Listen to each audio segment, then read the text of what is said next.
Hello दोस्तों, आप सभी का स्वागत है हमारे चैनल में आंसू लर्निंग लिंक्स में। आज मैं आपके लिए वर्ब का टॉपिक लेकर आया हूं, जो आज आपके भावनाओं के साथ खेला जाएगा। वर्ब जो कि आपने बचपन से सुना था, किसी वस्तु को कार्य होने या करने या व्यक्ति की स्थिति अथवा दशा जो प्रकट करते हैं उसे वर्ब कहते हैं। पहले हम अपना टॉपिक वर्ब डालते हैं दोस्तों। वर्ब, ठीक है। वर्ब वर्ब किसे कहते हैं? किसी स्थान, व्यक्ति अथवा उसके भाव या दशा स्थिति को प्रकट करना ही वर्ब कहता है। डूइंग और what action or occurrence or state is called verb. ठीक है दोस्तों। और वर्ब कितने प्रकार का होता है इसके लिए हम जानना शुरू करते हैं दोस्तों। वर्ब को जानने से पहले हमें इसके बारे में जानना होगा। वर्ब कहते किसे? ठीक है, तो वर्ब को जानने से पहले हमें ये देखना होगा। पहला हो जाएगा ऑक्सिलरी वर्ब। ऑक्सिलरी वर्ब को ही कहते हैं हेल्पिंग वर्ब। ठीक दोस्तों, ऑक्सिलरी वर्ब को ही कहते हैं हेल्पिंग वर्ब, तथा इसे ऑक्सिलरी वर्ब इसे कहते हैं मेन वर्ब। इसे कहते हैं मेन वर्ब। ठीक दोस्तों, ऑक्सिलरी वर्ब कहता है जो सेंटेंस में हमें, जैसे ऑक्सिलरी वर्ब में क्या क्या आते हैं। ऑक्सिलरी वर्ब में आप इधर आते हैं, हम दिखाते हैं। ऑक्सिलरी वर्ब में आ जाएगा इज, एम, आर, वाज, वर। इसमें आएगा हैज, हैव, है। ठीक है दोस्तों। अब मेन वर्ब में क्या आता है? मेन वर्ब में जैसे हम मान सकते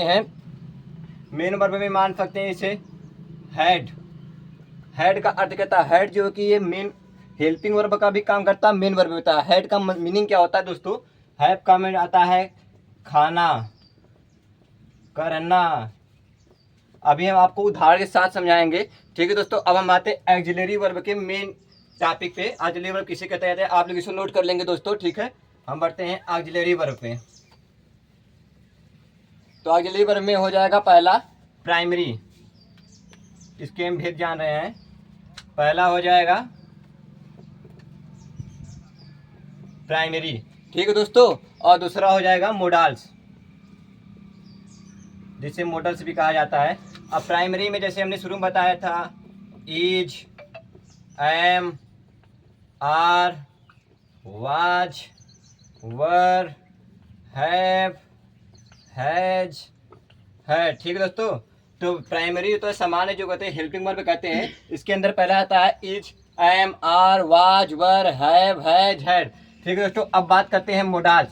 मोडाल्स में क्या क्या आता है? मोडाल्स में जैसे बात करते हैं can, could, should, may, might,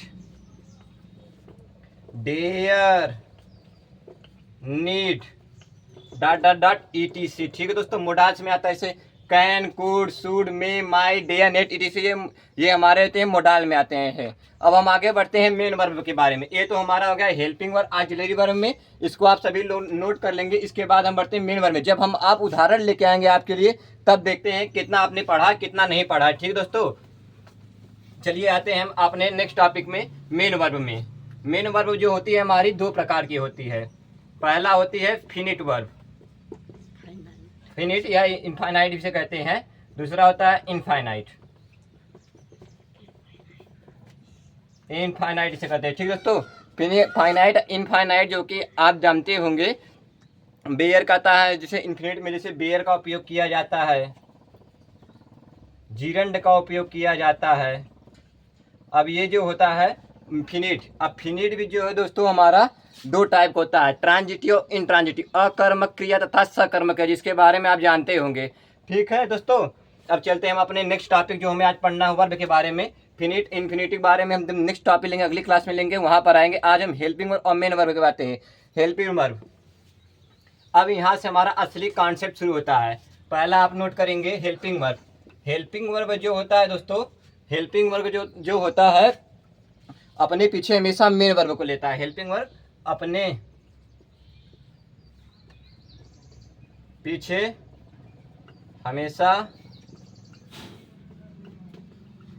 main verb लेता है। ठीक है दोस्तों, जैसा कि उदाहरण में हम मान सकते हैं, ही इज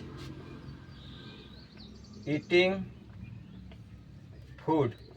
ठीक है दोस्तों, जैसे हमने एक एग्जांपल ले लिया है ही इज ईटिंग फूड, ही क्या हो जाएगा हमारा सब्जेक्ट, और जो ये ही इज हो गया, इज हमारा हो जाएगा हेल्पिंग वर्ब, और ईटिंग जो होगा हमारा ये मेन वर्ब होता है। ठीक है, ये अपना नाउन हो जाएगा। तो ही इज ब्यूटीफुल में आप काला हेल्पिंग वर्ब और मेन वर्ब को पहचान सकते हैं अच्छी भली भांति पुलिस से। ठीक है दोस्तों, अब हम आगे बढ़ते हैं हेल्पिंग वर्ब और मेन वर्ब के बारे में। हेल्पिंग और मेन वर्ब बारे में ये हमारा है, इसको बीच में एक लाइन करेंगे और हेल्पिंग वर्ब के बारे में लिखेंगे और मेन वर्ब के बारे में। हेल्पिंग वर्ब में जब पहला क्या लिखेंगे, can not use without main verb. इसका मतलब हो गया कि बिना मेन वर्ब में किसी भी सेंटेंस में बिना मेन वर्ब के हेल्पिंग वर्ब आ ही नहीं सकता। और जिस सेंटेंस में हेल्पिंग वर्ब जो है सेंटेंस था, मेन वर्ब बिना हेल्पिंग वर्ब के आ सकता है। और इसमें पहला टॉपिक क्या लिखेंगे हम, can use without, without helping verb.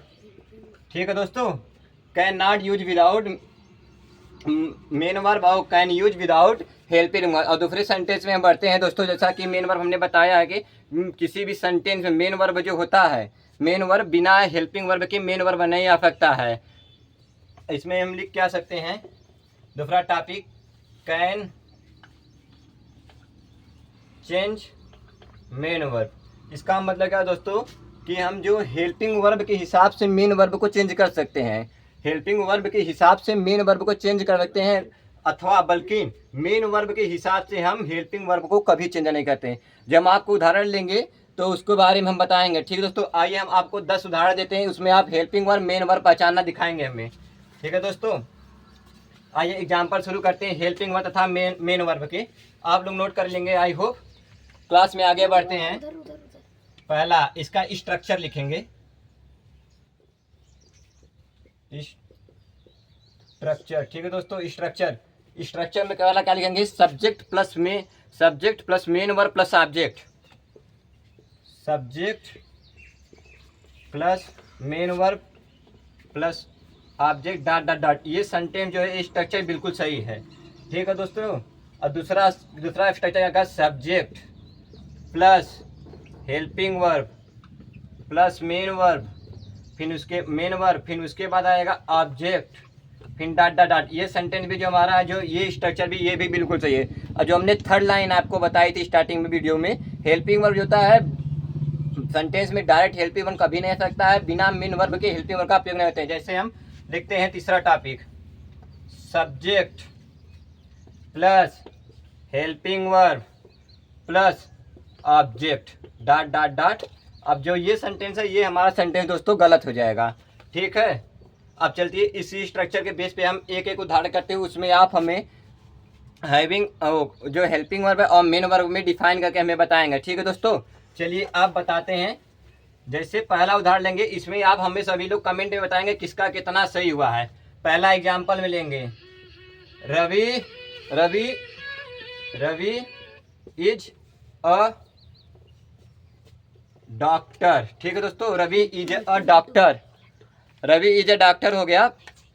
तो रवि क्या हो गया हमारा सब्जेक्ट। अब इज क्या है, अब जो मैं बताऊंगा उसको आप लोग देखिएगा, आप अपने हिसाब से इसको क्या बताएं। डॉक्टर तो हमारा नाउन हो गया, ये होगा डिटरमाइन। तो रवि इज अ डॉक्टर, इसमें जो इज हो गया हमने बताया था बिना मेन वर्ब के हेल्पिंग वर्ब का कभी प्रयोग नहीं होता। हेल्पिंग वर्ब डायरेक्ट किसी भी सेंटेंस में नहीं आता, इसको मेन वर्ब की आवश्यकता होती है।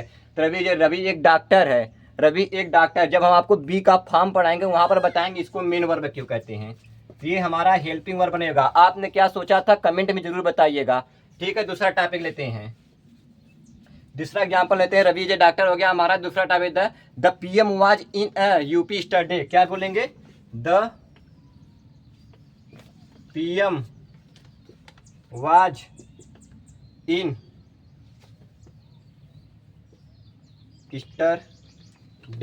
स्टरडे या लास्ट नाइट, जो भी आप सेंटेंस में इफेक्ट है उसका हिसाब रहेगा। अब इसमें क्या हो गया, द पीएम हमारा हो गया सब्जेक्ट, स्टरडे क्या हो गया हमारा एक तरह से नाउन का वर्ब करेगा, इन हमारा हो गया प्रीपोजिशन। अब यहाँ एक कॉन्सेप्ट है, प्रीपोजिशन जो है डायरेक्ट अपने पीछे हमेशा नाउन को लेता है। अब प्रीपोजिशन अपने पीछे डायरेक्ट कभी जीरंड नहीं लेता। जब ये हम आपको हैविंग का थर्ड पार्ट पढ़ाएंगे, जीरंड पढ़ाएंगे, मोडाल्स पढ़ाएंगे, तो उसमें बताएंगे कि प्रीपोजिशन डायरेक्ट अपने पीछे नाउन लेता है, कभी भी जो है जीरंड अपने पीछे नाउन नहीं लेता है। तो यहाँ पर ये भी हमारा हो जाएगा मेन वर्ब। अब मेन वर्ब की हो गया। यहाँ पर कोई आपको ऐसा और कोई मेन वर्ब दिख रहा है इसके अलावा? इन हमारा प्रीपोजिशन, स्टडी हमारा नाउन का काम करेगा, पीएम हमारा सब्जेक्ट हो गया, तो ये हमारा मेन वर्ब गया। अब यही आप सेंटेंस आपके यूपी बोर्ड में अगर परीक्षा में पूछ दिया जाएगा, the PM was in study, ठीक है दोस्तों, तो इसमें अगर वाज का पूछ देगा, वाज क्या इसमें, तो आप लोग हेम्पी मंगवार करते, ये सेंटेंस हमारा बिल्कुल गलत रहेगा। यहाँ पर जो वाज है ये मेन वर्ब हो जाएगा, ठीक है। आइए 5 उदाहरण और लेते हैं आपको इसी क्लास में चलते हुए। अगर आई होप आप लोगों अच्छा का, अगर आप लोगों को ये क्लास अच्छी लग रही हो, ठीक है दोस्तों, तो उसको लाइक एंड सब्सक्राइब जरूर कीजिएगा। अगला थिंग है द स्टूडेंट। द स्टूडेंट ये हमारा तीसरा उदाहरण है। अब इसमें हम हेल्पिंग वर्ब और मेन वर्ब तीनों को एक साथ बोलाएंगे। The student in the was class were nervous. The student in the class was nervous, ठीक है दोस्तों। अब इसका बताएंगे। इसमें स्टूडेंट क्या हो गया, शुरू में बताया था स्टूडेंट हमारा हो गया सब्जेक्ट, इन द क्या हो गया हमारा प्रीपोजिशन, क्लास हमारा क्या हो गया नाउन का काम करेगा। और नाउन विशेषता नर्वस, कैसा क्लास है, नर्वस क्लास। नाउन की विशेषता शब्द क्या कहते हैं, एडजेक्टिव। अब ये वाज हो गया।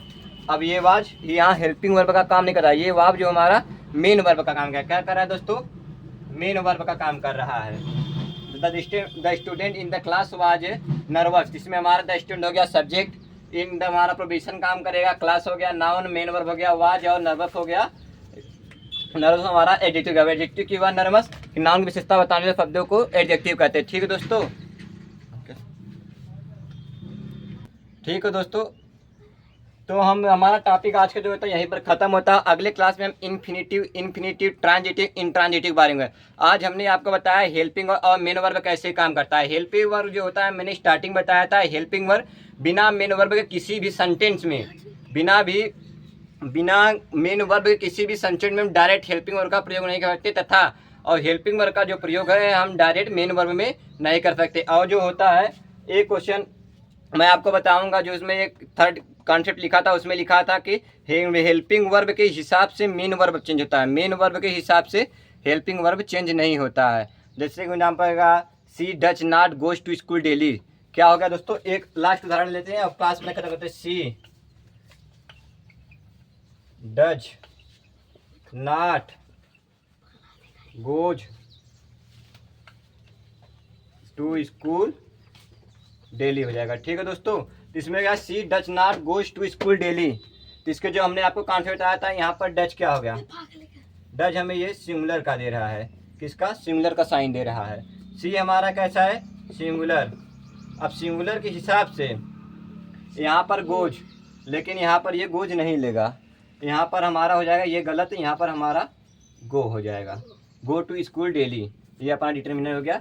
जैसे आई हैव 2 कार्स हो गया, उसमें जो है 10 आपका डिटर्मिनर होगा, उसके पहले मेन वर्ब आएगा, आई हैव 2 कार, तो हैव को जो होता है बी का फॉर्म होता है। तो मिलते हैं आप दोस्तों नेक्स्ट वीडियो में। आई होप आपको वीडियो अच्छी लगी होगी, तो हमारे चैनल को लाइक एंड सब्सक्राइब जो किया। धन्यवाद दोस्तों।